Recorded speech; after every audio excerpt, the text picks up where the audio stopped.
نحمده ونصلي على رسوله الكريم أما بعد فأعوذ بالله من الشيطان الرجيم بسم الله الرحمن الرحيم ما كان محمد أبا أحد من رجالكم ولكن رسول الله وخاتم النبيين وقال الله تعالى لقد كان لكم في رسول الله أسوة حسنة وقال النبي صلى الله عليه وسلم إني لأعرف حجرا بمكة كان يسلم علي قبل أن أبعث إني لأعرف الآن۔ میرے محترم بزرگوں دوستوں، اللہ کے نبی حضرت خلیل اللہ علیہ السلام ام القریٰ مکہ مکرمہ میں رب العالمین احکم الحاکمین کے حکم سے جس وقت کعبۃ اللہ شریف کی تعمیر کر رہے تھے تو ان کے لبوں پر یہ دعا مچل رہی تھی، ربنا وبعث فیہم رسولا منہم یتلو علیہم آیاتک ویعلمہم الکتاب والحکمت ویزکیہم انک انت العزیز الحکیم، کہ اے ہمارے رب ان لوگوں میں انہی میں سے ایک ایسا رسول بھیجیے جو ان پر تیری آیتوں کی تلاوت کرے اور ان کو کتاب و حکمت سکھلائے اور ان کا تزکیہ کرے، بے شک آپ قوت والے حکمت والے ہیں۔ یہ ابراہیم علیہ السلام نے اللہ کے رسول صلی اللہ علیہ وسلم کے لیے دعا کی تھی، اور یہ وہ دعا تھی جو دل کی گہرائیوں سے نکلی تھی، یہ مراد خلیل اور آرزو ابراہیم تھی، امام عالم کی تمنا اور التجا تھی، اور پاکیزہ مقام پر مبارک زبان سے ادا ہونے والے نورانی کلمات تھے جو رب العالمین کے دربار میں شرف قبولیت سے ہمکنار ہوئے۔ خالق کائنات نے اپنے خلیل کی آرزو کو پورا کرنے کا فیصلہ فرما لیا۔ دعا کرنے والا امام الناس تھا اور قبول کرنے والا رب الناس تھا، لہٰذا اسی دن سے قدسیوں میں اس رسول اور مطلوب کا تذکرہ ہونے لگا، آسمان میں اس کا چرچا ہونے لگا، انبیاء و مرسلین اس نبی آخر کی بشارت دیتے رہے۔ خود اللہ کے نبی حضرت عیسیٰ بن مریم علیہ السلام نے اسرائیل کو یہ بشارت دی وَمُبَشِّرًا بِرَسُولٍ يَأْتِي مِن بَعْدِ اسْمُهُ احمد، کہ ہمارے بعد ایک نبی آئیں گے جن کا نام احمد ہوگا۔ میرے دوستو، اللہ کے رسول صلی اللہ علیہ وسلم کی امت میں آنے کے لیے کلیم اللہ یعنی موسیٰ علیہ السلام نے آرزو ظاہر کی، تمنا کی، اور خود رب العالمین نے اپنے نبی کے بارے میں شروع ہی سے اللہ تبارک و تعالیٰ نے اپنے نبی کو ایسا منتخب کیا، ایسا انتخاب کیا آپ کا، کہ آپ کے آنے سے پہلے تمام برائیاں جو کچھ عرب میں تھی وہ اتنی خوفناک برائیاں تھیں کہ ہر طرف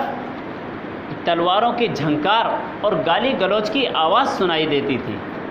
مکے کی گلیوں میں بچوں کی بھیڑ لگ جاتی تھی، رقص و سرور، ناچ گانا، خاک و پتھر ان کا محبوب مشغلہ ہوتا تھا، اور فحش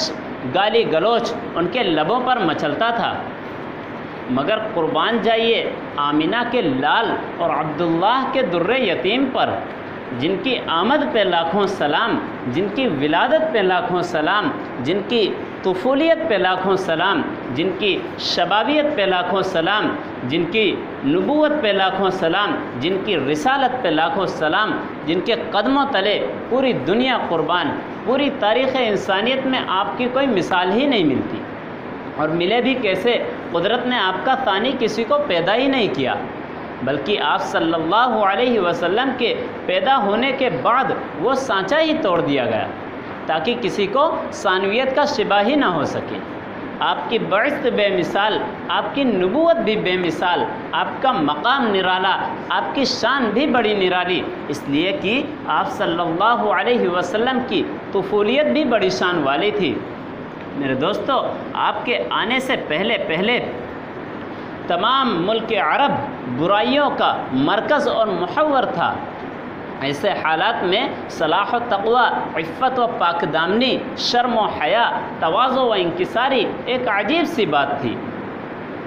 لیکن حضور صلی اللہ علیہ وسلم کے آنے سے پہلے جب آپ صلی اللہ علیہ وسلم اپنی والدہ کے پیٹ میں منتقل ہوئے تو اس دن تمام بادشاہوں کے تخت الٹے پڑے ہوئے تھے اور تمام جادوگروں اور ساحروں سے ان کے سحر اور ان کے جادو کو چھین لیا گیا تھا۔ اور جب آپ صلی اللہ علیہ وسلم دنیا میں تشریف لائے تو کمرے سے ایک نور اٹھا جو اٹھ کر آسمانوں تک چلا گیا اور اس سے قیصر و کسریٰ روشن ہو گئے اور کسریٰ کے 14 کنگرے گر کر ٹوٹ گئے اور اس میں کسریٰ کے بتکدے میں ایک آگ جل رہی تھی جو ہزاروں سالوں سے جل رہی تھی، کبھی بجھتی نہیں تھی، لیکن جب آپ صلی اللہ علیہ وسلم دنیا میں تشریف لائے تو وہ آگ ایک دم بجھ گئی اور بجھانے والا کوئی نہیں، بجھانے والا مکے میں پیدا ہوا ہے اور آگ ایران کی بجھ رہی ہے، اس لیے کہ اللہ کے رسول صلی اللہ علیہ وسلم ایک قبیلے کے نبی نہیں تھے، ایک علاقے کے نبی نہیں، ایک موضع کے ایک جگہ کے نبی نہیں، بلکہ تمام عالم کے لیے نبی تھے۔ اللہ تبارک و تعالیٰ نے فرمایا قل یا ایھا الناس انی رسول اللہ الیکم جمیعا، کہ اے نبی ان سے کہہ دیجئے کہ تم ایک علاقے کے نبی نہیں ہو، تمام جہان کے نبی ہو، خواہ وہ انسان ہو یا جنات، ہر ایک کے آپ نبی ہو۔ میرے دوستو، اللہ رب العزت نے یہ میرے نبی کو شان دی تھی۔ آپ صلی اللہ علیہ وسلم کی ولادت 9 ربیع الاول اور بعض روایتوں کے اعتبار سے 12 ربیع الاول کو ہوئی ہے۔ ایک نئی صبح طلوع تھی، نئے دور کا آغاز تھا۔ آج کی صبح وہی صبح جا فضا تھی، وہی ساعت ہمایوں تھی جس کے انتظار میں ملائکہ بزم آرائیاں کر رہے تھے، جس کے انتظار میں ملائکہ خوشی منا رہے تھے، فرشتے ہو یا طیور و حیوانات ہو، پرندے ہو یا جانور ہو، ہر ایک آپ صلی اللہ علیہ وسلم کے آنے کی تمنا کر رہا تھا کہ آپ صلی اللہ علیہ وسلم کب دنیا میں تشریف لائیں اور میں آپ کی زیارت کروں۔ میرے دوستو، جب آپ صلی اللہ علیہ وسلم دنیا میں تشریف لائے تو چمنستان سعادت میں بہار آ گئی تھی، گلشن ہدایت پر نکھار آ گیا تھا، ہر طرف توحید کا غلغلہ تھا، مبارک مبارک سلامت سلامت سے فضائے کائنات گونج رہی تھی۔ شاہ حرم، حکمران عرب، فرما روائے عالم، محسن اعظم، نبی خاتم، شہنشاہ کونین، رسول الثقلین صلی اللہ علیہ وسلم کی ولادت باسعادت پر مرغان چمن توحید کے نغمے گا رہے تھے، چمن عطر ریزی کر رہے تھے، گلستان گل پوشی کر رہے تھے، ہوائیں سرمست ہو رہی تھی، فضائے کائنات گونج رہی تھی، فضائے کائنات بلکہ گنگنا رہے تھے۔ اللہ کے رسول صلی اللہ علیہ وسلم جب دنیا میں تشریف لائے تو شاخ گل قدم بوسی کر رہے تھے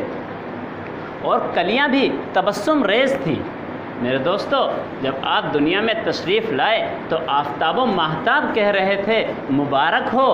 کہ سراج منیر آیا ہے، ماہ و انجم کہہ رہے تھے بشارت ہو کہ رحمت للعالمین آیا ہے،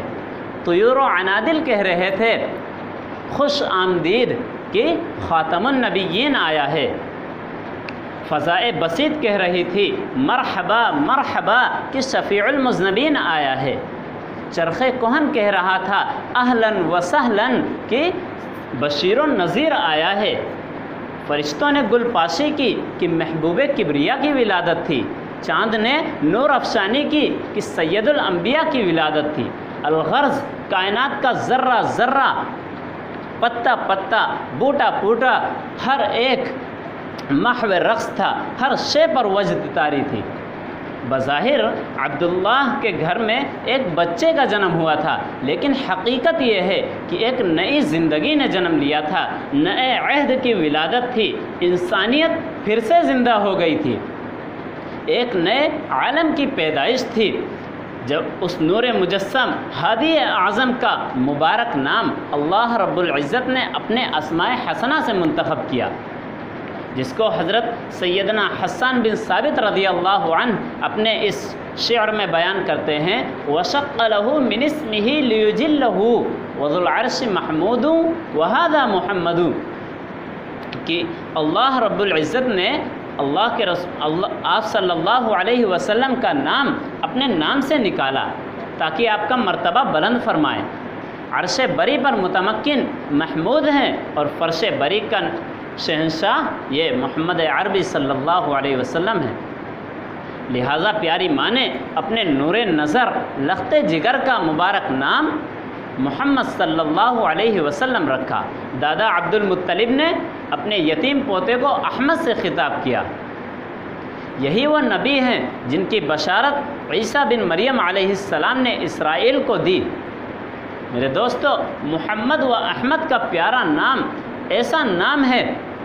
جس زبان پر آ جائے تو وہ لمحوں میں کامیابی کے اعلیٰ مدارج طے کر سکتا ہے، چند لمحوں میں کامیابی کے اعلیٰ مدارج طے کر سکتا ہے۔ یہ نام وجہ کامرانی اور باعث سعادت ہے۔ یہ مبارک نام وہ نام ہے جس نے انسانیت کو حیات نو بخشی۔ میرے دوستو، ماں نے تو صرف محمد کہا تھا، دادا نے تو صرف احمد کہا تھا، مکہ والوں نے تو صرف صادق و امین کہا تھا، لیکن عالم انسانیت نے کہا کہ یہی بچہ تو انسان کامل ہے، یہی مولود تو رسول کامل ہے، یہ امام المرسل ہیں، ہادی سبل اور دانائے کل ہیں،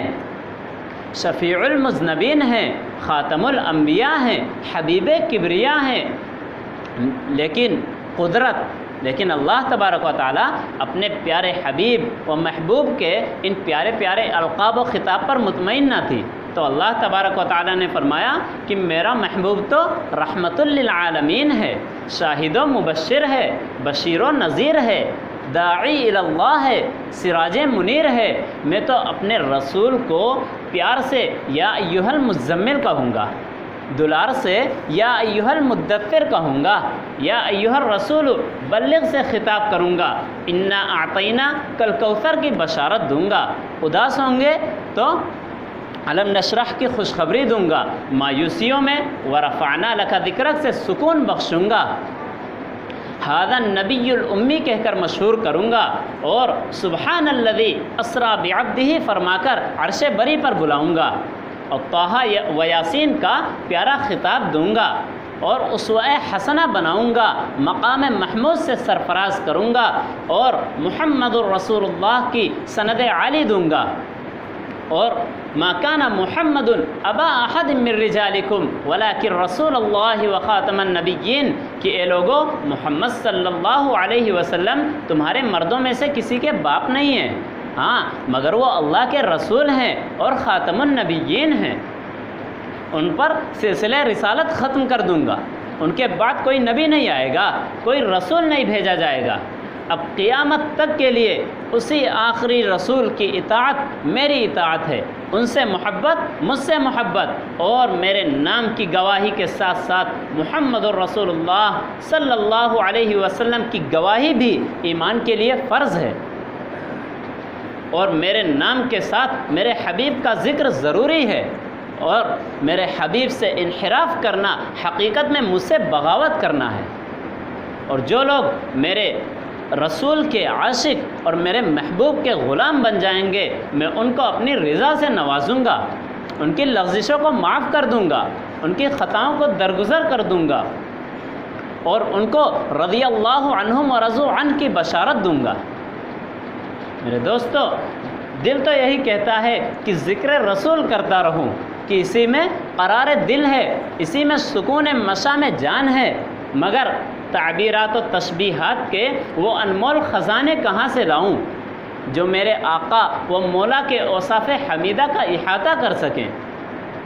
الفاظ و عبارت کے وہ نایاب موتی کہاں سے لاؤں جو میرے رسول جناب محمد الرسول اللہ صلی اللہ علیہ وسلم کے شمائل و خصائل کے شایان شان ہو، کہ انسان کے فکر و خیال جہاں پر ختم ہوتے ہیں، تصور و احساس کی جہاں انتہا ہو جاتی ہے، وہاں سے جمال رسول کی ابتدا ہوتی ہے، تو بھلا ایک حقیر و ناتوا امتی رسول ذکر رسول کا حق کیوں کر ادا کر سکتا ہے؟ میرے دوستو، آپ صلی اللہ علیہ وسلم کی ایسی شان تھی کہ اللہ کے رسول صلی اللہ علیہ وسلم خود اپنے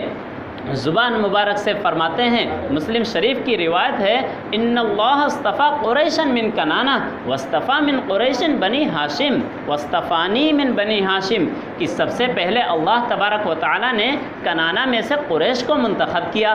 پھر قریش میں سے بنی ہاشم کو چنا، اور بنی ہاشم میں سے اللہ تعالیٰ نے مجھے منتخب کیا۔ یہ انتخاب پر انتخاب کیوں؟ اس لیے کہ آپ کو سید الانبیاء بنا کر مبعوث کرنا تھا، آپ کو شہنشاہ کونین بنانا تھا، آپ کو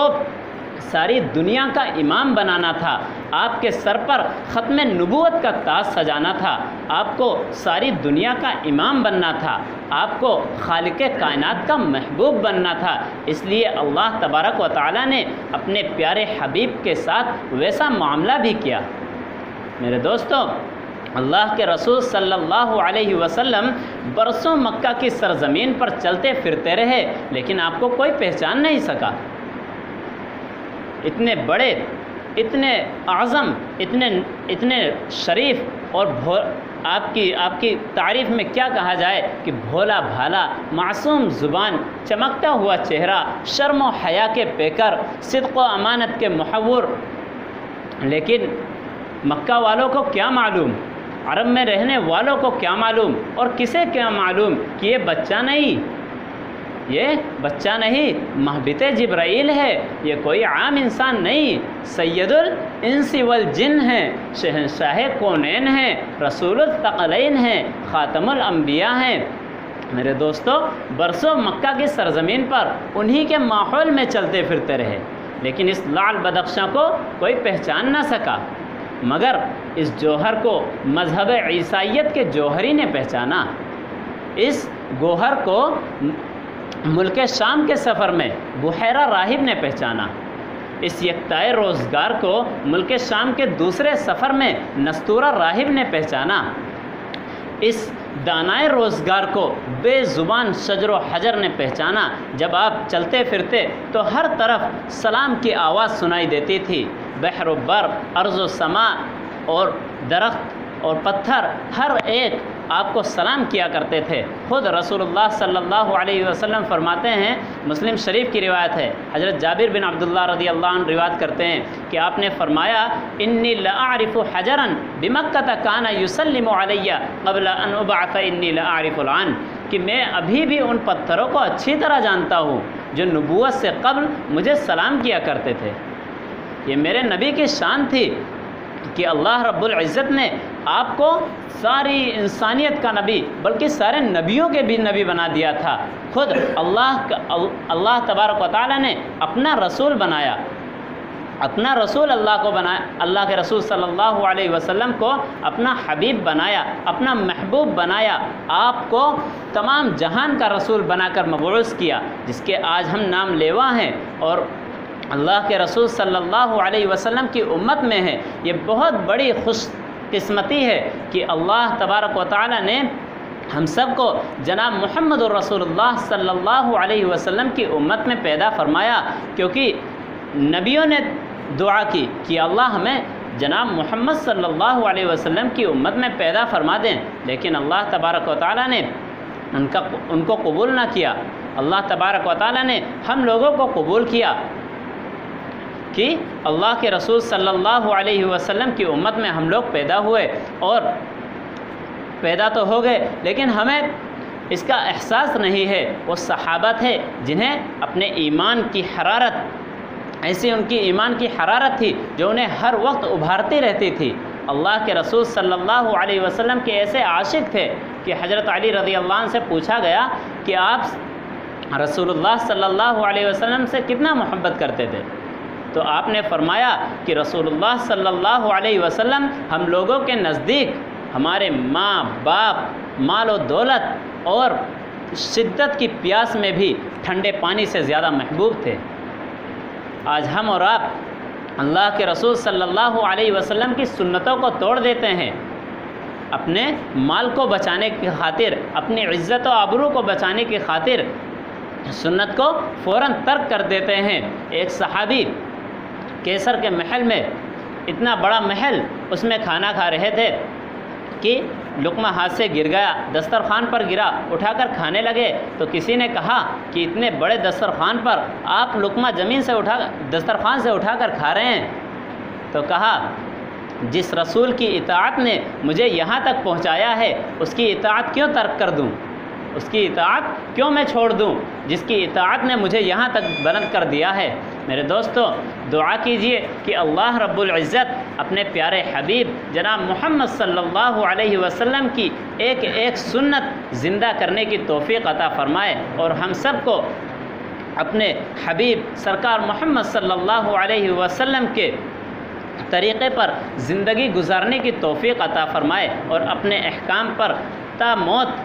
عمل کرنے کی توفیق عطا فرمائے۔ وآخر دعوانا ان الحمد للہ رب العالمین۔